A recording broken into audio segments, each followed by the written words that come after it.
Welcome to Hero Club. I'm Nick Williams. And I'm George Primavera. George and I started playing Dungeons & Dragons with our buddies in college, and we haven't stopped since. Even when we lived on opposite coasts, I would Skype in George on the TV in the living room of my apartment, while I would DM from the floor of my bathroom so as not to wake up my roommate. When I finally came out to Los Angeles, we started playing with our friends right away. And when we'd inevitably tell other people about the ultimate betrayals and daring heroics that happened in our games, we realized that they were just hearing a jumbled mess instead of the cinematic blockbuster memories that were in our heads. We wanted to show people how fun and immersive D&D can be, especially those who had never played. And to do that, we record a full game like normal around the table and then painstakingly cut it down from 4 hours to a clean, math-free episode, so you can experience our memories the way we do. Just like in a real game, nothing is ever written or planned out ahead of time with the players. The only things we add are music and sound effects. I am the Dungeon Master. I build the world and the framework for an adventure. The players, like Nick, must then journey through the obstacles I set before them, rolling a 20-sided die and adding character-specific bonuses to see if they succeed.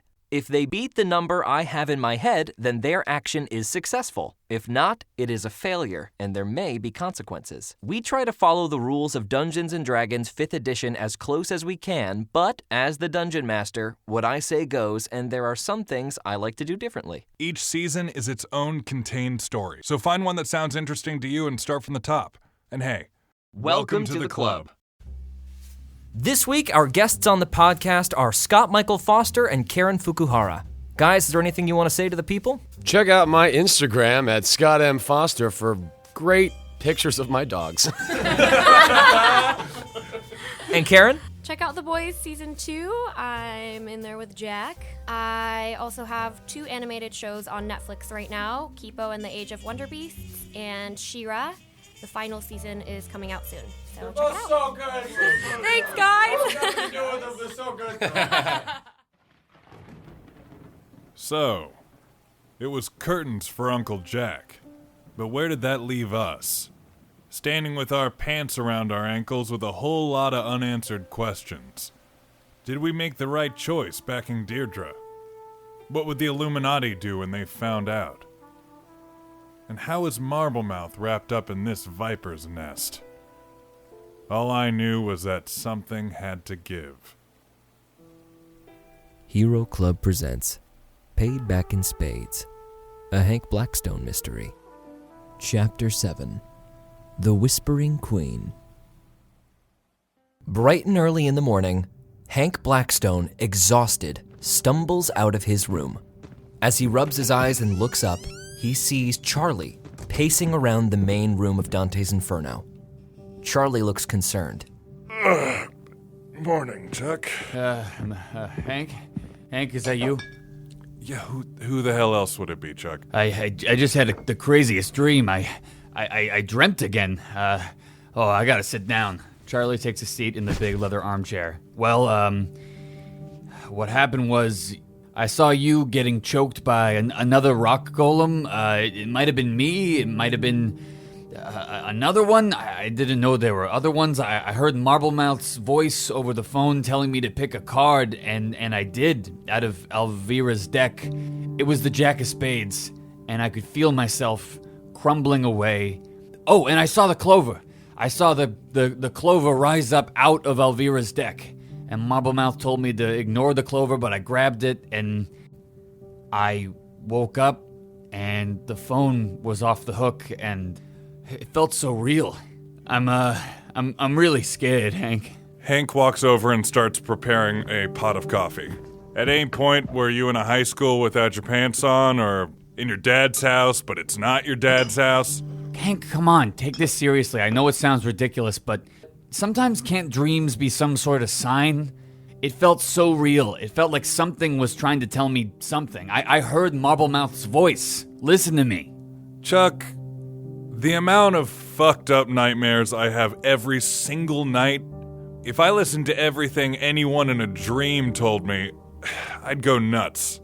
Well, I'm feeling pretty nuts, Hank, and I just want you to take me seriously. I do, Chuck.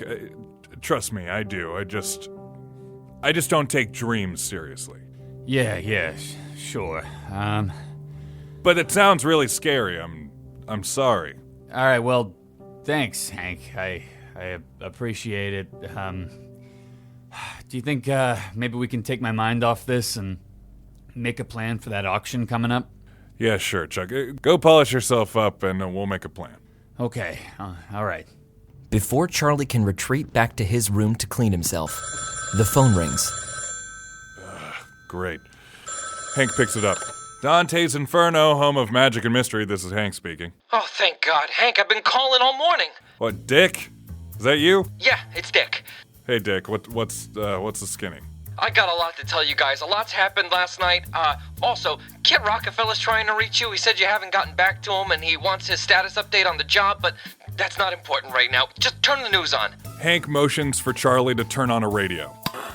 News today as officials refuse to amend their statements. Among the missing are primarily MTA operators and technicians. As a result, the MTA has shut down barring an investigation, and all bridges have once again been shut down.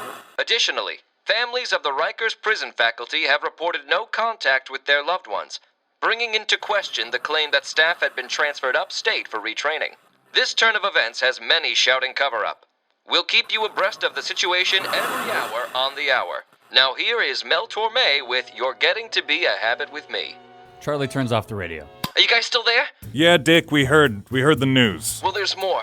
The commissioner's doing a prison transfer tonight. Give you 2 guesses who. Let me guess. Marblemouth. Got it in 1. Guess where they're transferring him to?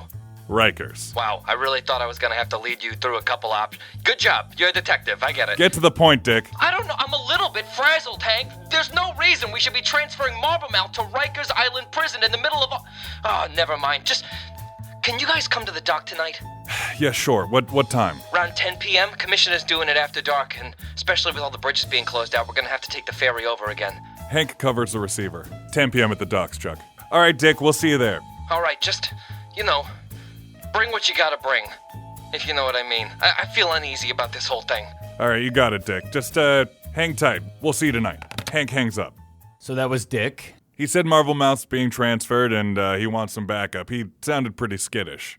Even more than usual. But why the docks? Nothing good ever happens at the docks. Bridges are closed, so it's the only way to get over to Rikers. Right. He also said that Kit's been asking about us. I completely forgot that he even hired us to find the prism in the first place. It's been a long couple days. I mean, I'm not the biggest fan of that guy, but do you think we should check in with him and let him know the status just so he doesn't go out looking for us? Why don't you get dressed? I'll give him a call. Okay. Charlie goes into his room and starts to get dressed for the day. Kit Rockefeller's office. Hi, yeah, this is Hank Blackstone for Kit. Patching you through. Kit Rockefeller. Hey, Kit, it's Hank. Henry, good to hear from you. Finally, about time. Tell me, what's the progress? Just a small update, I'm afraid. Not much to report. We have some promising leads on the prism, but haven't tracked it down yet. Well, if I can contribute in any way, please don't hesitate to give me a call, okay? Yeah, sounds good. I did do a little of my own research, and I found out that the symbology on the prism is Celtic, so do with that what you will. Celtic. Wow. That is a juicy tidbit of information. Thank you so much, Kit, for contributing in such a meaningful way to the operation and the investigation. If you ask me, you've cracked this wide open.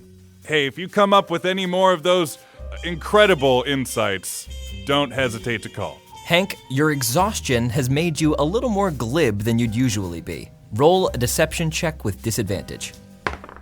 5. Did I say something to offend you, or it just didn't sound entirely genuine? Maybe it's the phone between us. You know what?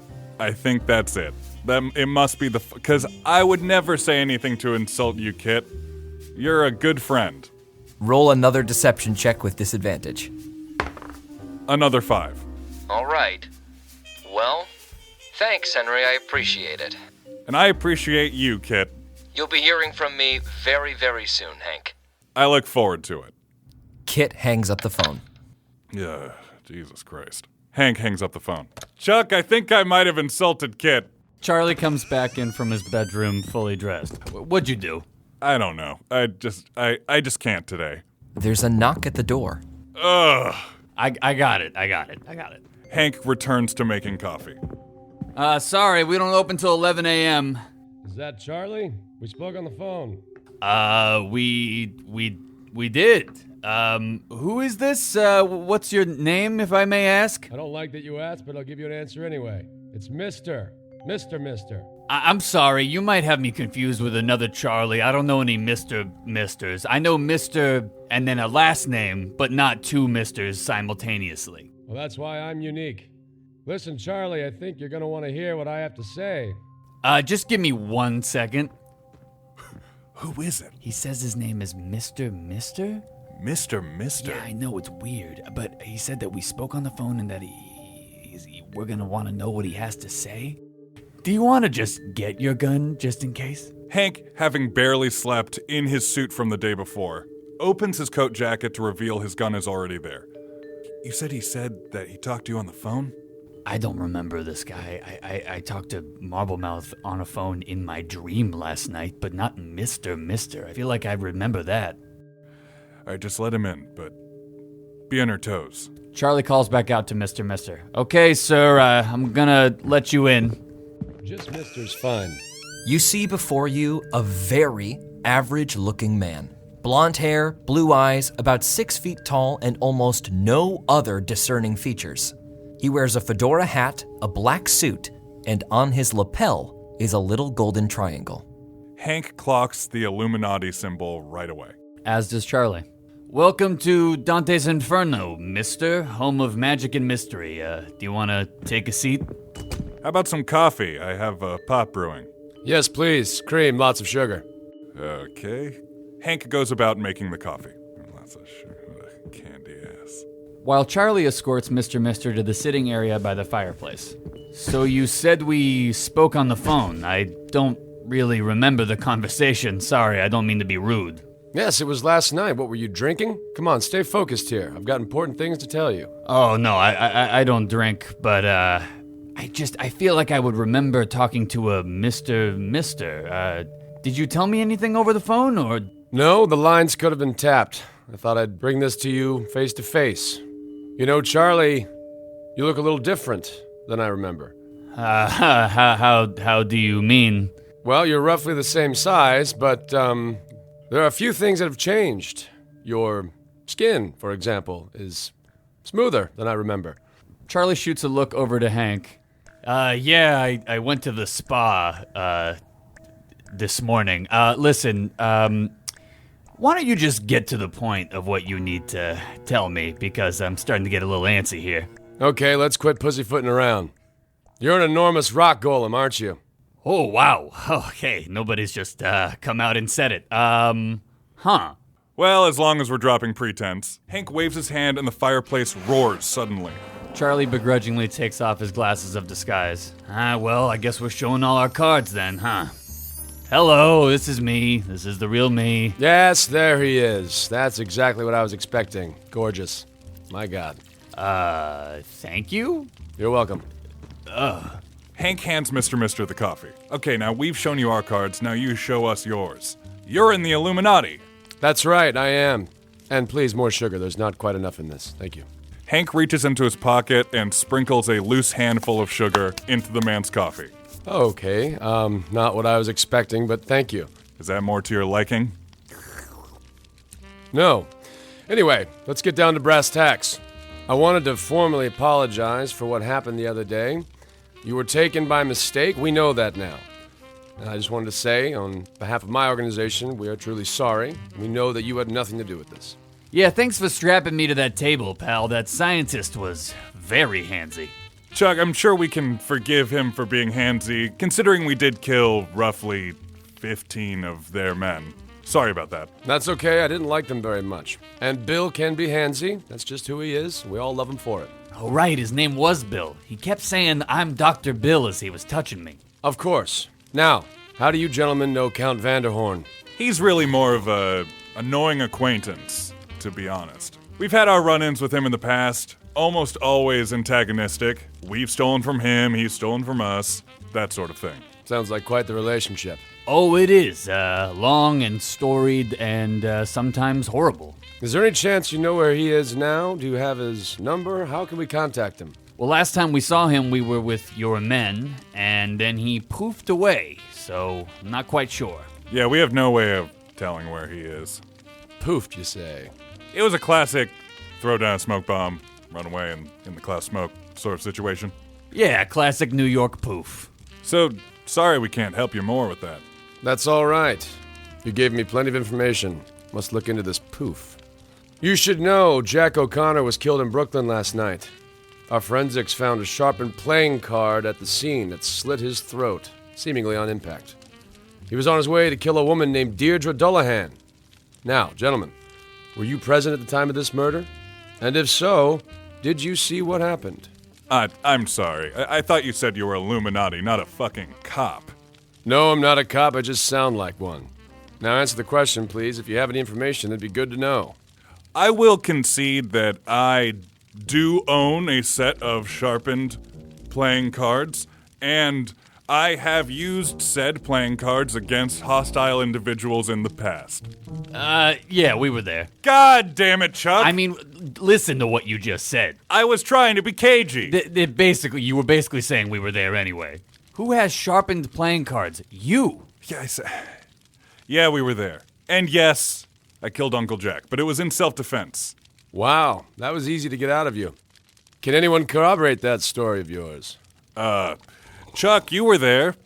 Yeah, I was. And so were you. Anyone outside you two corroborate this story? No, I think that's about it. So what do you want with Deirdre Dullahan and Jack O'Connor? Why are you coming to us? Also, I don't remember speaking to you on the phone. All right, just a few more questions, fellas. I swear this will make sense, or not. Are you aware of the artifacts known as the Prism and the Clover? Huh? Hank, come on. He's in the Illuminati. He knows. We're aware of said artifacts. All right, good. Now, do you know their function? Yes, we are aware. God damn it. All right, there's no need to take the Lord's name in vain. Just kidding. God's dead. One more question, boys. Actually, I have a few more, but this next one is, were you in New York on flight night?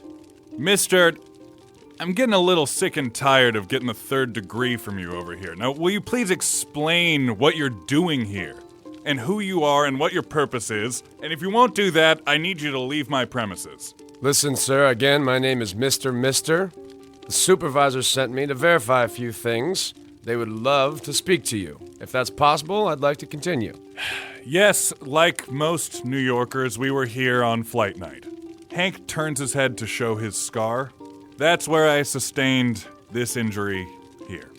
I didn't want to say anything about that gruesome scar because I thought it might have some emotional trauma, but now that makes a lot of sense. Yeah, it's gross. I'm aware. And how did that happen? Well, I was shaving when the bombs went off. Roll a deception check. 7. Are you sure? Why don't we try that one more time?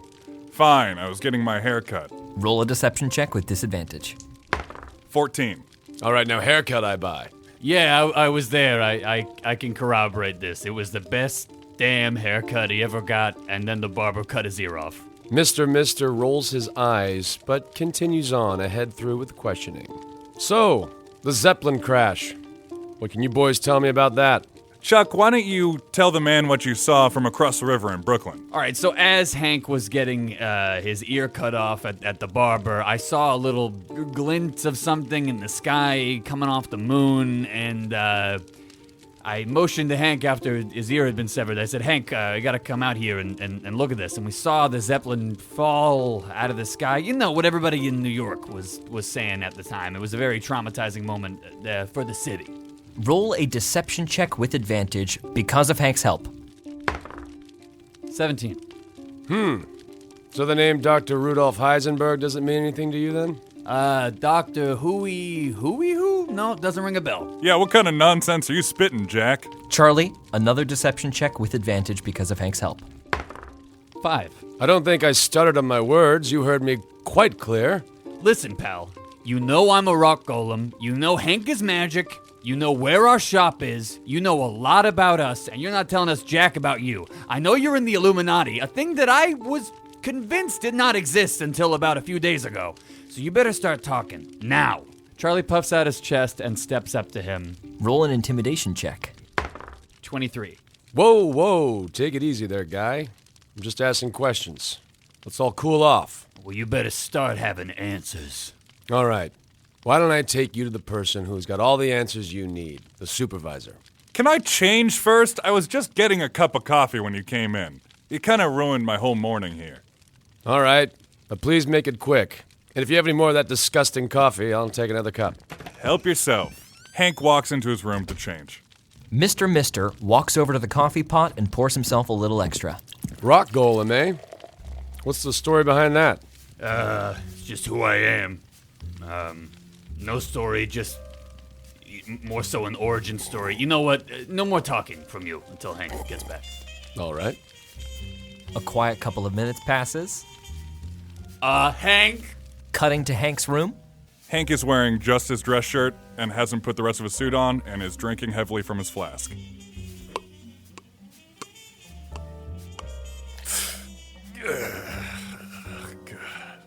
Cutting back out to the main room.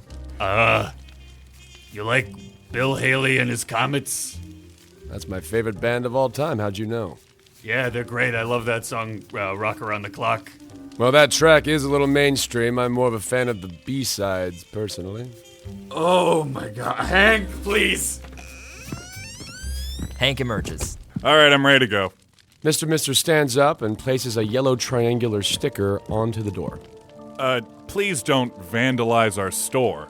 First, you're interrupting us on non-business hours, and then you're going to put stickers all over the place? After you, gentlemen. Mr. Mister gestures to the door. Oh, what, is it going to be some sort of magic door that opens into a different place now? That's exactly right. Hank opens the door. And looks out into a massive grand foyer. Yep. Hank walks through. Charlie follows. And Mr. Mister brings up the rear. This entrance hall is enormous, with a greenhouse-like roof. Sun shining down into the chamber, but a little bit muted. On the floor, there's a mosaic of a great big eye, with a golden triangle in the background. Men and women in suits hustle past holding briefcases and clutching fedoras in their hands.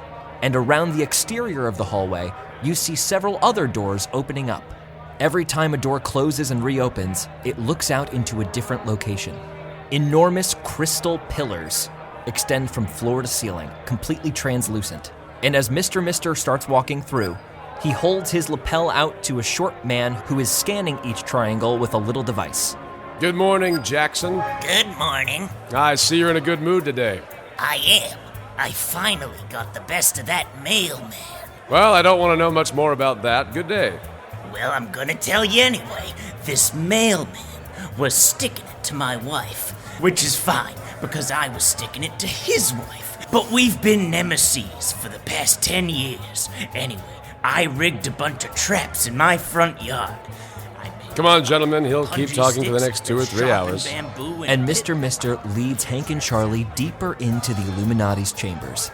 As you walk down the long, ornate hallways, Mr. Mister begins walking backwards like a tour guide, stepping heel to toe. Now, I know this building isn't much to look at, but we call her home. Now, let me tell you a few things about this place. The Illuminati was founded on May 1st, 1776, in Ingolstadt, Germany, by Adam Weishaupt. He was a German law professor who believed in Enlightenment ideals and made the organization a beacon of reason, philanthropy, and order. In 1785, we were promptly outlawed by the Duke of Bavaria, forcing the society underground. We have operated covertly ever since, making sure that elements of chaos don't throw the world off the track it is currently on. Only the supervisor knows where the track leads, and the rest of us work as cogs in a great machine. Have I made myself clear so far? The journey down the hallway takes about 10 minutes. The three of you take many twists and turns, descend and ascend staircases, and all the while, Mr. Mister is dropping little tidbits about the Illuminati. You know, we recruited the Lindbergh baby when he was just 2 years old. He's more of a Lindbergh man now. Good guy. Makes a great cup of coffee. And that is how many people Babe Ruth has killed for us. And in that room down the hall is where we catalog all the artifacts from Atlantis, City of Mirrors, and Shangri-La. Finally, Mr. Mister stops in front of an enormous golden door. Lining either wall are about 10 chairs, and a very stout man standing behind a pedestal, wordlessly looking through his spectacles at a couple pieces of paper. He looks up as they approach. All right, gentlemen, would you wait here for a time? I'll return shortly. Hank nods and lights a cigarette. I'm sorry, there's no smoking.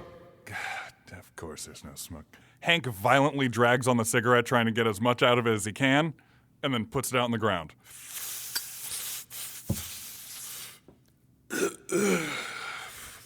You know, we're thinking about putting a warning on those packs, so you know not to do it. Wait, what? Smoking's bad for you? My doctor told me to up my smoking just 2 months ago. All right, boys, good luck with the meeting. And Mr. Mister steps away. Wait, we're just supposed to wait here? What happens now? The man behind the pedestal shushes Hank and Charlie. Shh!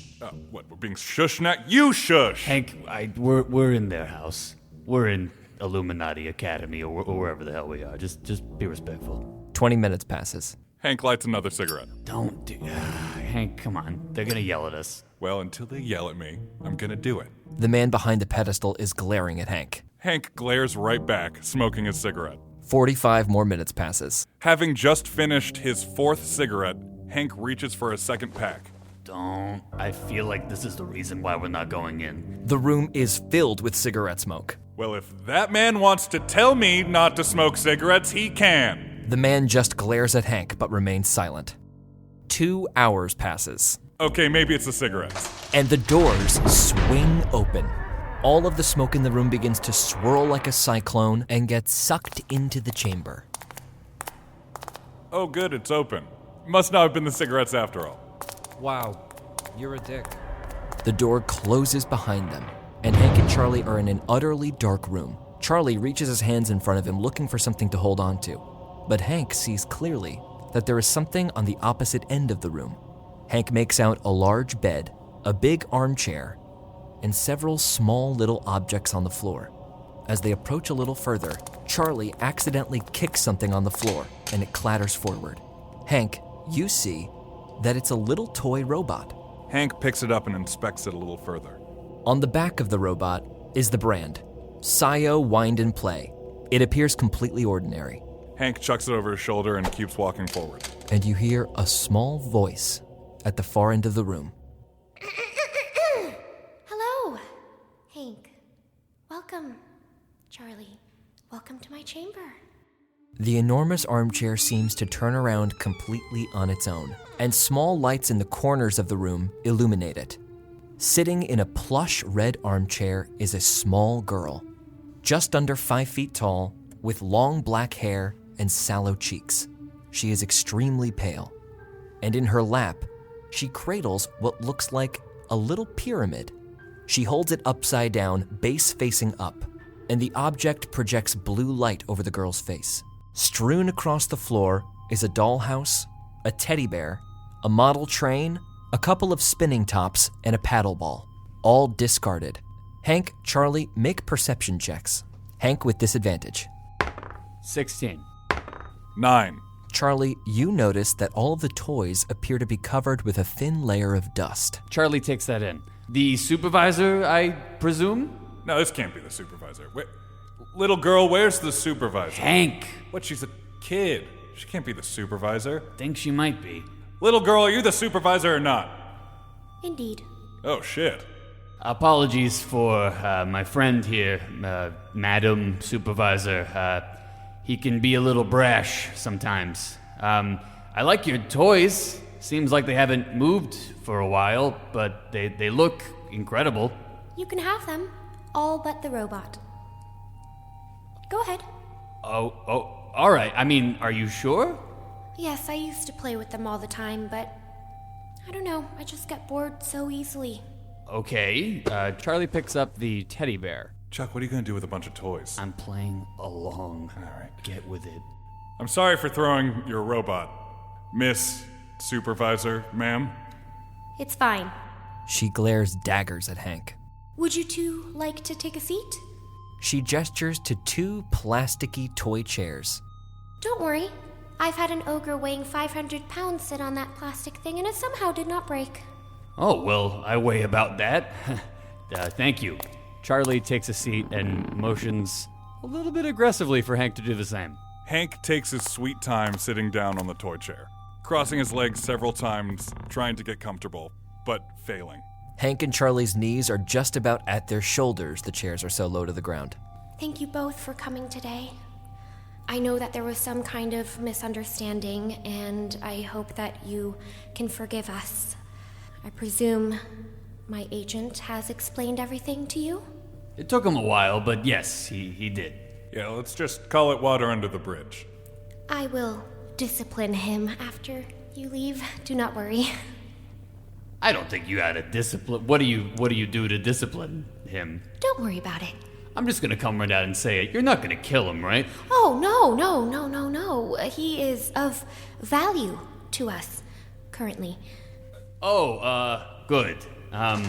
Suddenly, the golden doors open once again, and a woman wearing high heels click-clacks into the room, holding a piece of paper. She hands the paper to the small girl in the chair. Here's the transcript, Madam Supervisor. Thank you, Mrs. And she click-clacks back out of the room, the doors slamming shut. You gave my agent some interesting answers, I see. Well, we weren't entirely sure we could trust you guys. We only found out that the Illuminati existed a few days ago. It was rumor and hearsay before then. For the record, I'm still not sold that we can trust you. Fair. I just wanted to follow up on your answers regarding Flight Night. Oh, you mean the great haircut debacle of 1946? Could you please tell me what your barber's name was? Yeah. Chuck, what was it? Vincenzo something? Yeah, Vincenzo. Okay, listen, we weren't exactly at the barber's on Flight Night. Chuck! We were on the Zeppelin fighting Nazis. Chuck! Look, I just think we should be honest, because I'm pretty sure you could have me killed immediately if you wanted to, and I just want to relay all this information. Chuck. I'm sorry, Hank. Let's find out what they want. Finally, come on. Yeah, it was the doctor who took my ear off, not a Vincenzo barber man. We were the ones who took the doctor out, in the end. Oh, would you mind telling me exactly what happened? I was able to see everything preceding that event, but nothing after, and I have no idea how he disappeared. You mean before or after he turned into a big squid monster? I suppose before? Well, like I said, he turned into a big squiggly squid monster, and we punched his ticket. He's dead. So, you were directly involved? Yes, we, saved New York City! Yay! Do you feel good about this, Chuck? I don't. You happy we told the truth? No, not really, no. The supervisor looks down into her pyramid sitting in her lap. She stares at it for what seems like 30 full seconds.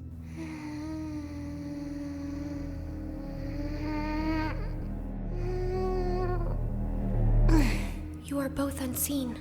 Unseen? I'm sorry, but what do you mean? I cannot see either of you.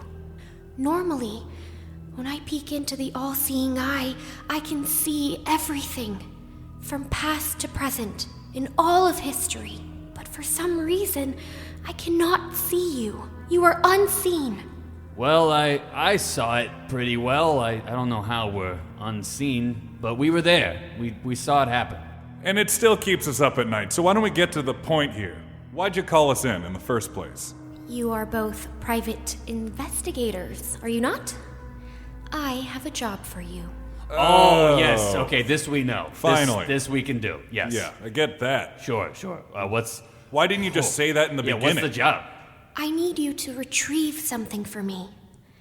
And both of you being unseen is exactly what will qualify you for this job. The Illuminati, we function based on my predictions from the all-seeing eye. Without it, we don't know where to take the world, where to take our future. In all 300 years of me being the supervisor, I have never been wrong. We need a very specific artifact in order to achieve our goals. And no matter at what angle I look into the all-seeing eye, I cannot find a way to retrieve this artifact. We are losing grip of this world. It is getting too large for us. Too large for me. As you can see, I am only a 10-year-old girl. Although I was a 65-year-old man in my past. Anyway, besides the point, I need this artifact in order to control the probability of events. Such an effect on a massive scale will make our job easy. The artifact we're looking for is called the Clover. And what is this track you're keeping the world on, if I may be so bold? That I cannot say. But it's safe to assume that all the large events in history up to this point, starting around about 1776, good or bad, you allowed them to happen. From far before 1776, the Illuminati was founded then, but our organization has been around much longer and has gone by many names. So bubonic plague? Completely necessary. Just too many humans, all in one place. Unnecessary humans. They were consuming all of the resources. If they all survived, they would have all starved. The Civil War? Well, that was just a little,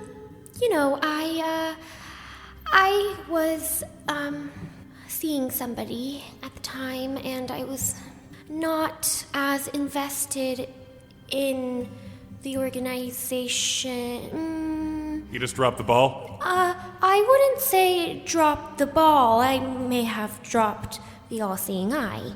It took a little bit of time to restore it. We checked back in just right after World War I. So just in time to let World War II happen? Right on time. Okay, so Adolf Hitler, all that stuff, that was basically you guys? World War II was a little bit more about the atom bomb, I would say, but anyway, we're getting sidetracked. Let's get back to business, shall we? So you want us to find the Clover and bring it to you, is that it? Exactly.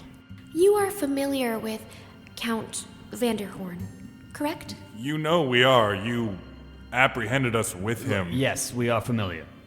Well, he sold us the Clover initially, along with a small statuette that supposedly amplified its power. Let me guess, did it put you all to sleep and they stole all your shit? How did you know? Personal experience. It's kind of like his big move. When he stole it back, we heard that he put the Clover up for auction. We, heard the same thing. Quite simply, I need the both of you to go to the auction, bid on it with our bank account, and come back to me with it. The Illuminati's bank account. I assume you have, ample funds? In our vault, yes. Oh, there's a vault. Okay, that's probably a lot then. We were planning on investigating it ourselves, and we were coming up with a plan to get in, but we were unsure of where exactly it was. Do you know that information? I do. And if you both promise to bring it back truthfully, with no bullshit, as they say, then I can tell you exactly where it lies. Can I get a hell yes? Charlie and Hank exchange a glance. Hell yes! The Clover is at the Arcana auction, which is being held tomorrow evening in the West Village of New York City, underneath a bar called The Drop and the Bucket. You must find yourselves tickets for entry. I tried going there once, but I did not have a valid ID. Don't worry, we already have a way in. We just needed the location. We're on it, Miss Supervisor, ma'am. But first things first, how much does this job pay? How much would you like? Oh, we've never been asked that before. What's a lot? $100? Hank throws a thumb up, motioning for Chuck to up the number. $101. Hank keeps going. $1,000. $1 million? Yeah, $1 million. How does 200 million sound? We'll take it. Additionally, if you would like, I can appoint you to any position. CEO of Coca-Cola, Secretary of State, Miss America? That won't be necessary. I have never paid my taxes. The supervisor waves her arms. It's done. What's done, my taxes? It's done. I have one more condition. If you agree to let us use the clover as we like, you will be the sole operators of it. All actions will be run past you, and the clover will stay in your possession. Hank studies her face, looking for whether or not she's being truthful. Roll an insight check with disadvantage. 10. She appears to be completely genuine. We accept your offer. We'll be in touch in the next couple of days. That is amazing to hear. Thank you. How would you prefer us contact you? I know Mr. Mister likes calling people in their sleep. Oh, we'll find you. And before you go, I know that this goes without saying, but if you double-cross us, there is no part of the world you can hide in.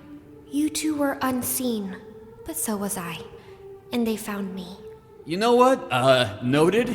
You have yourself a good day, ma'am.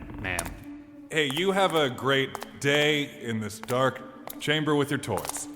And we'll be seeing you soon. Hank tips his hat and walks out of the chamber. Charlie nods to her and follows Hank. As Hank and Charlie get to the door, the supervisor calls out one last time.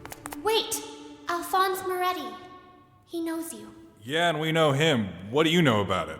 Just remember, everything happens for a reason. I don't like that. Don't like that one bit. Don't like it either. Okay, thank you so much. The enormous doors to the chamber swing open, revealing Mr. Mister in the waiting room, waiting for you. Hey boys, how'd the meeting go? You could have tipped us off just a little bit that she was an omnipotent child in a big dark room. How would I have been able to explain that to you and got you to come?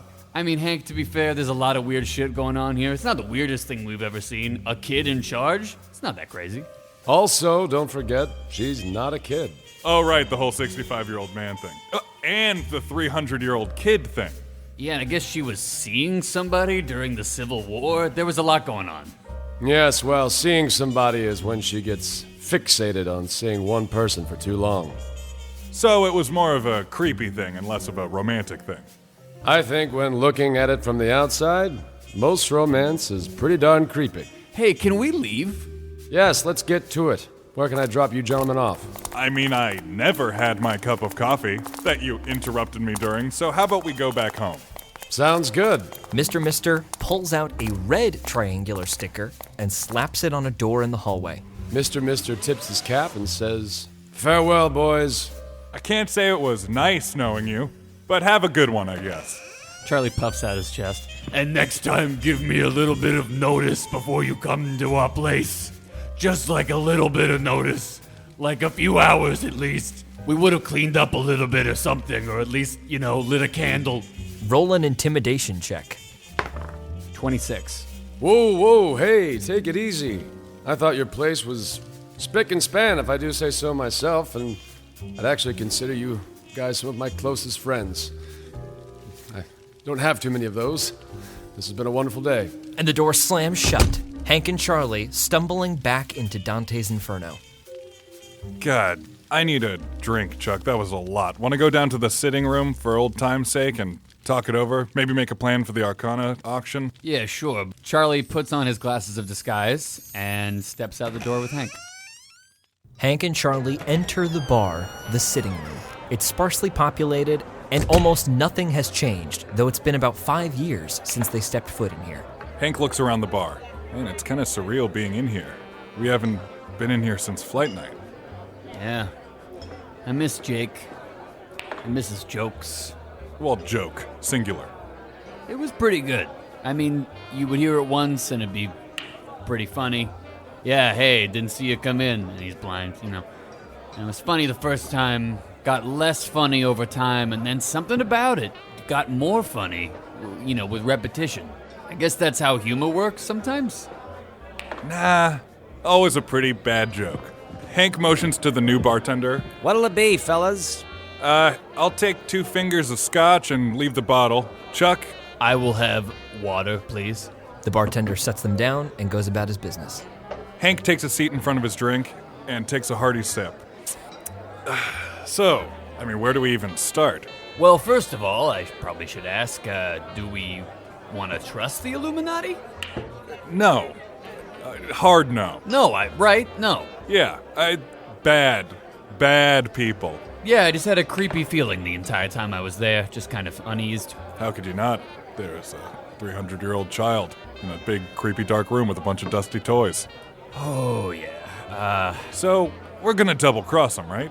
Let me put it this way. We shouldn't Count Vanderhorn double-cross them, but we should for sure take their money, bid on the clover, and then give it to Deirdre and Ahern. Is a lot of money, though. 200 million clams. Hank finishes his drink and pours himself another one. Yeah, and I guess if we do just take their money and take the object, that whole there's no corner of the earth that we can't find you thing, that'll probably go into effect, right? Yeah, I'm sure that'll come back to bite us in the ass at some point, but it's never stopped us before. And who isn't looking for us, you know? Oh, yeah, I mean, I try not to put them all in one group because it's kind of depressing, but the O'Malley brothers... Kilverton brothers. That demon whose name we can't pronounce, and his brothers. The Loch Ness Monster's entire family. But they can't get out of the lake, so it's fine. Dick McCoy's mom. Dick McCoy's dad. Bigfoot.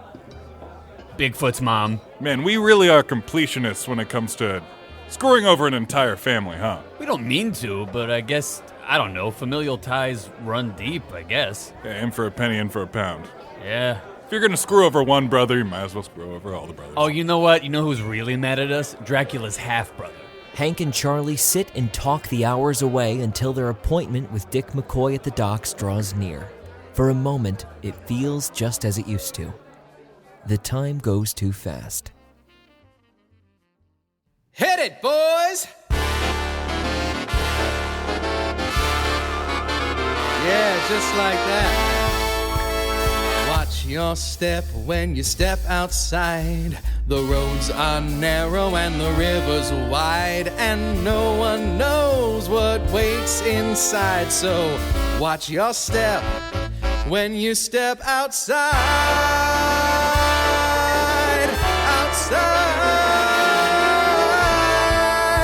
And watch your step when the path is slick.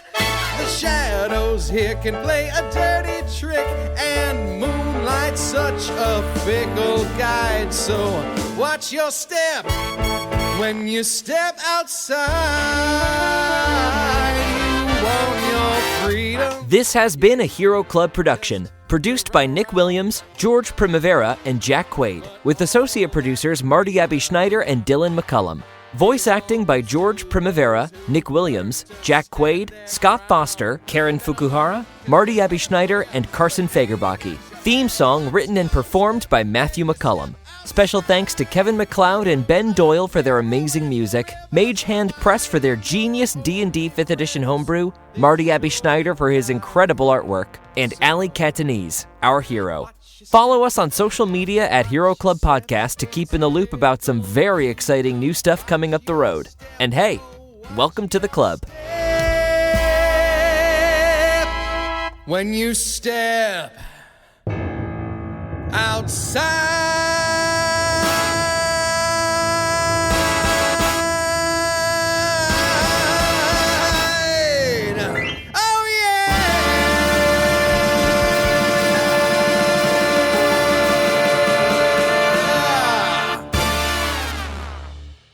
He also said that Kit's been asking about us. I totally totally. I totally forgot it. Oh, totally forgot, so dude. Early. Oh man, YOLO TikTok.